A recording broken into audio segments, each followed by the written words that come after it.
for that, David. Now let's move then to Africa. And obviously, after the death of Prigozhin, the question has been on everybody's lips: what's the Wagner Group going to do, or what's Russia going to do in China? Well, let's get an indication, because here's Africa news. Russian army officials received in Libya, so this was the Deputy Defense Minister, Colonel General.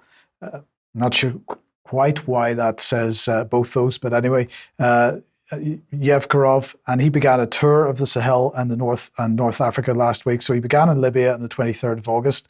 This is the first official visit of a Russian military delegation to Libya, said the Russian Defense Ministry. During the visit, it is planned to discuss prospects for cooperation in combating international terrorism and other issues of joint action. He then went on from Libya to visit Burkina Faso.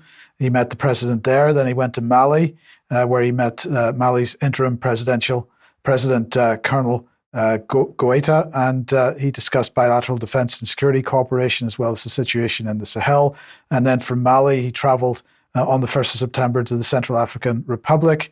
And of course, that is one of the areas that the Wagner Group was particularly busy in.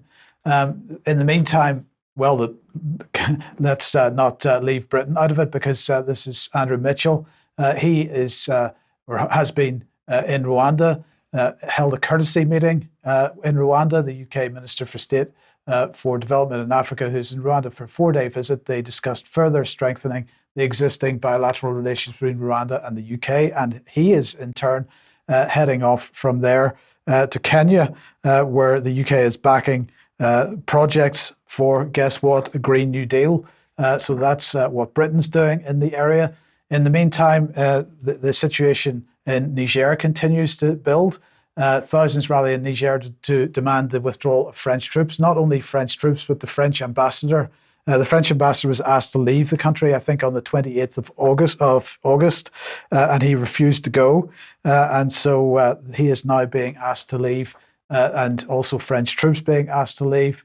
The EU wanted to bring sanctions in against the leaders in Niger.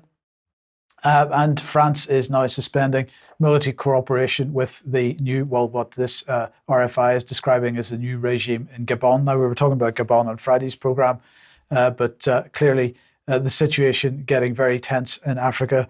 And of course, as we knew it would, because this is an area that the EU particularly claims as its southern neighbourhood. Tony Blair is extremely active there. And of course, Russia and China extremely active in the region as well.